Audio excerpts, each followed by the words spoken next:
Add remove anchor point এটা কিভাবে কাজ করে? সিম্পলি আমি যখন কোনো একটা অবজেক্ট তৈরি করি তার অ্যাঙ্কর পয়েন্ট কটা আছে এখন বলেন তো? একটু ভালো করে বলেন, দেখে বলেন। অ্যাঙ্কর পয়েন্ট, এই যে এগুলো হলো অ্যাঙ্কর পয়েন্ট, তার মানে 4টা অ্যাঙ্কর পয়েন্ট আছে। আমি যদি আমার কাজের সুবিধার্থে কখনো প্রয়োজন হয় না আমার আরো 4টা অ্যাঙ্কর পয়েন্ট দরকার, তাহলে আমি অবজেক্ট মেনুতে যাব, পাথ থেকে অ্যাড অ্যাঙ্কর পয়েন্ট বলে একটা কথা আছে, এটা যখন আমি ক্লিক করব দেখেন আরো 4টা অ্যাঙ্কর পয়েন্ট তৈরি হয়েছে।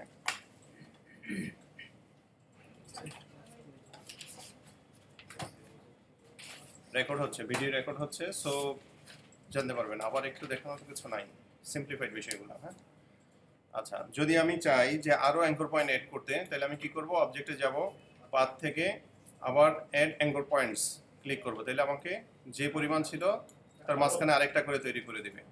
আমি যতবার ট্রাই করব সেই মাঝখানের অংশগুলোতে আরেকটা করে অ্যাঙ্কর পয়েন্ট তৈরি করে দিবে। তাতে কি হবে, আমি যদি একটা জিগজ্যাগ ডিজাইন তৈরি করতে চাই তাহলে সেটা দিয়ে আমি করতে পারবো।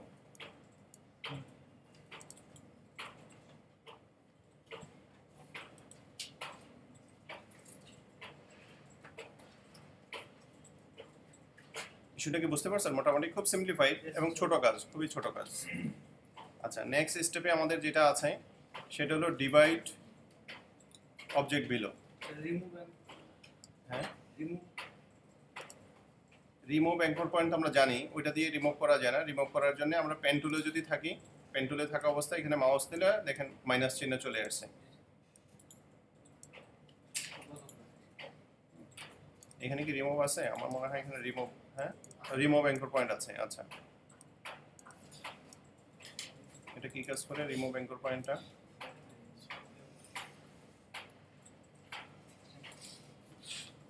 তার মানে হলো এটা সম্ভবত সিলেক্টেড, একটু দেখি। রিমুভ অ্যাঙ্কর পয়েন্ট মানে মাল্টিপল অ্যাঙ্কর পয়েন্ট যেগুলো সিলেক্ট থাকবে সেই অ্যাঙ্কর পয়েন্টগুলোকে রিমুভ করে দিবে। অ্যাট এ টাইম যদি আপনার 2টা অ্যাঙ্কর পয়েন্ট অথবা 3টা অ্যাঙ্কর পয়েন্ট সিলেক্ট থাকে, 3টাকে আপনি এখান থেকে রিমুভ করতে চান, তাহলে সেটা রিমুভ হয়ে যাবে। একটা এক্সট্রা অ্যাডভান্টেজ, কিন্তু খুব একটা ইউজফুল না। আপনি যখন লাইভ কাজ করতে যাবেন তখন আসলে এগুলো খুব একটা ইউজফুল হয় না। আচ্ছা, ডিভাইড বিলো অবজেক্ট, এটা বেসিক্যালি আমরা যে ইয়ে দিয়ে কাজ করেছি, পাথফাইন্ডার দিয়ে কাজ করেছি, অলমোস্ট সিমিলার কাজ, কিন্তু কখনো কখনো এরকম হয় যে আমি পাথফাইন্ডার থেকে ওটা ইউজ করতে পারছি না।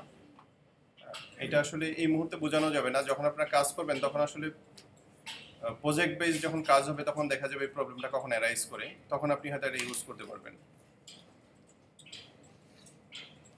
এখন এটা সিলেক্ট অবস্থায় আমি যদি এখান থেকে পাথ থেকে ডিভাইড বিলো অবজেক্ট ক্লিক করি, সে কি করছে? এটাকে ডিভাইড করে দিয়েছে।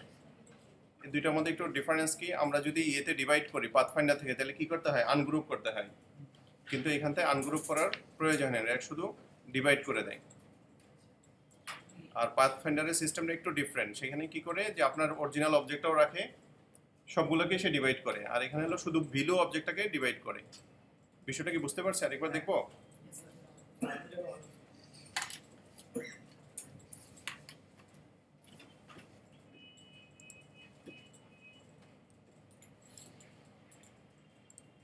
কারণ এই অবজেক্টটা সিলেক্ট আছে অথবা এই অবজেক্টটা, এটা একটা ইউজ দেখাবো, কিন্তু ইউজটা আপনারা এখনই ট্রাই করেন না করার জন্য।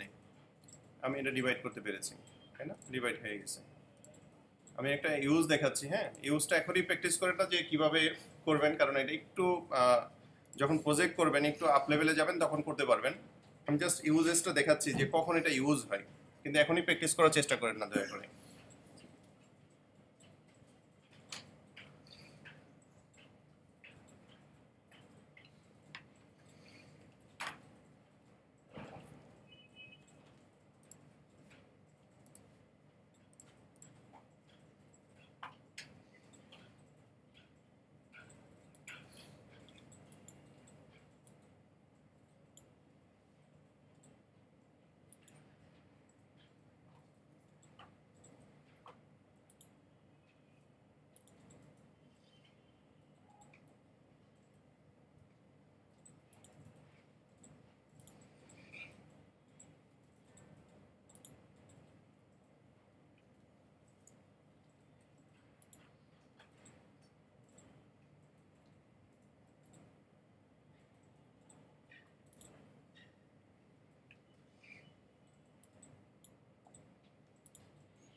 ডিভাইড না ছিল, এটা কি সমস্যা হলো?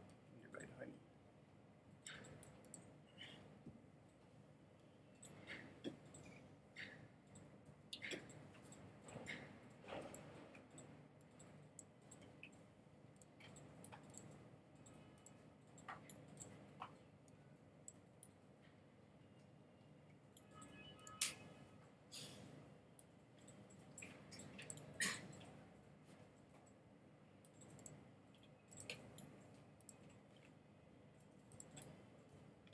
এরকম একটা লোগো বা একটা শেপ যদি আপনারা তৈরি করতে চান, এটাতে কিন্তু ইজিয়ার করা যায়। পাথফাইন্ডার দিয়েও করা যাবে, কিন্তু এই সিস্টেমটা ইউজ করা যায়, ইজিয়ার ভাবে করা যায়। অথবা অনেক সময় দেখা যায় অনেক কাজ থাকে, অনেক কমপ্লেক্স একটা কাজ থাকে, তার মাঝখানে এরকম কিছু কাজ করতে হয়, তখন দেখা যায় পাথফাইন্ডার থেকে যে ডিভাইডার আছে ওটা দিয়ে কাজ করতে গেলে অনেক বেশি হেসেল হয়, তখন এটা ইউটিলাইজ করা যায়। এটা আমরা একটা লোগো বানানো যখন শিখবো তখন এটা শিখবো। এখন আপনারা ট্রাই করেন এই জিনিসটা কিভাবে করে। আচ্ছা, নেক্সট আছে হলো ক্লিন আপ। আচ্ছা, ক্লিন আপটা কি কাজ করে দেখি আমরা একটু। অনেক সময় দেখেন আমরা এই যে একটা ক্লিক করলাম সিঙ্গেল, হ্যাঁ, অনেক সময় এখনই আমরা ইনিশিয়ালি অনেকে জানি না যে পেন্টুলা কিভাবে ইউজ হয়, হয়তো কোনোভাবে একটা ক্লিক পড়ে গেছে, আমরা বাইরে ক্লিক করলাম, অথবা দেখা গেলো যে একটা আমার এরকম পার্ট টানা আছে কিন্তু এর মধ্যে কোনো কালার নেই, আমরা যদি কন্ট্রোল ওয়াই দেই, এখানে দেখেন এই ভিউ থেকে আছে প্রিভিউ মোড আর একটা হলো আউটলাইন মোড। কন্ট্রোল ওয়াই, এখন হলো আমাদের প্রিভিউ মোডে আছে। এটা আউটলাইন মোডে যদি যাই দেখেন এগুলো দেখা যাচ্ছে। বেসিক্যালি এগুলাতে কোনো, এটাতে কালার নাই কিন্তু এটাতে কালার আছে, কিন্তু শুধুমাত্র একটা ডট। আর পেন টুল দিয়ে কোনো ডট তৈরি করলে ডটটা আসলে ভ্যালুলেস, কোথাও কাজ করে না। তাহলে এই অবস্থায় আসলে আপনি দেখতে পাচ্ছেন না।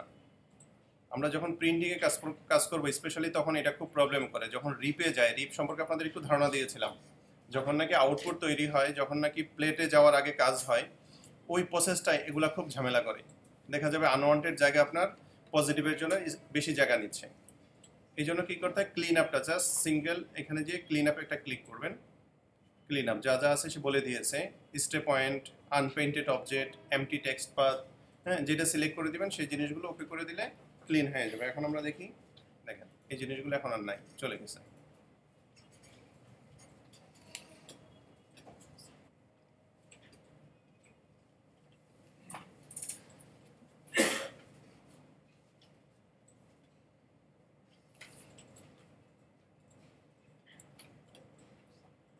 মনে করেন এই শেপের মধ্যে আমার একটা রাউন্ড শেপ প্রয়োজন হলো, যে একটা রাউন্ড ছিদ্রি হবে, এখানে একটা ছিদ্রি হবে, এটা বেসিক্যালি ট্রান্সপারেন্ট করতে চাই। তাহলে কি করব, দুইটা অবজেক্ট সিলেক্ট করব, সিলেক্ট করে অবজেক্ট থেকে কম্পাউন্ড থেকে মেক করে দিব। মেক করে দিলে কি হলো, এই জায়গাটা আসলে এই মুহূর্তে বোঝা যাচ্ছে না, আমরা দেখি কি হলো।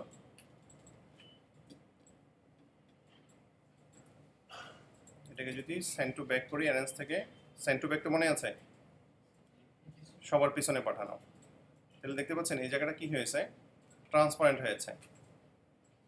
অনেক সময় কিছু লোগো দেখা যায়, আমরা হয়তো লোগোটা রিক্রিয়েট করছি বা রিজেনারেট করেছি, তখন দেখা যায় এখানে হোয়াইট থেকে যাচ্ছে, কারণ আমি আসলে কম্পাউন্ড পাতের কাজটা জানি না কিভাবে কম্পাউন্ড পাতটা করতে হয়।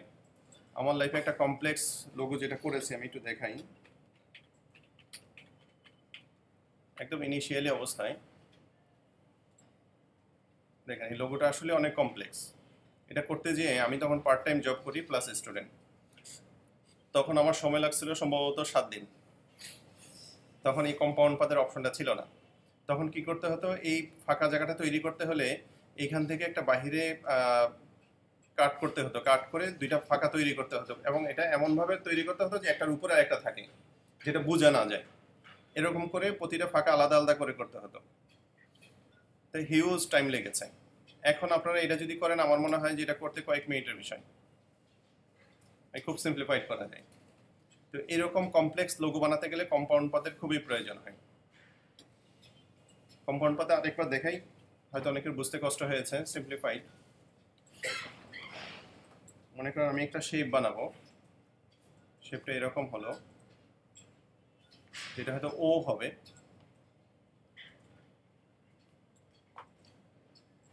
তাহলে এখানে কম্পাউন্ড পাতের একটা কন্ডিশন হলো উপরে পাতটা থাকতে হবে, যেটা উপরে থাকবে এটা নিচেরটাকে কম্পাউন্ড করবে। তাহলে দুইটা পাত সিলেক্ট থাকতে হবে, দুইটা সিলেক্ট অবস্থায় অবজেক্ট থেকে কম্পাউন্ড থেকে মেক দিব, তাহলে ট্রান্সপারেন্ট হয়ে যাবে। এটাকে আবার রিলিজ করা যায়, চাইলে যে আমি কম্পাউন্ড পাতটা এখন রাখবো না, আগের অবস্থায় ফিরে যেতে চাই, তাহলে কম্পাউন্ড পাতে গিয়ে আমরা রিলিজ দিয়ে দিব। তাহলে সে আগের অবস্থায় ফিরে আসবে। আবার যদি করতে চাই তাহলে দুইটা সিলেক্ট করে অবজেক্ট থেকে পাথ থেকে কম্পাউন্ড পাথ থেকে মেক করে দেব।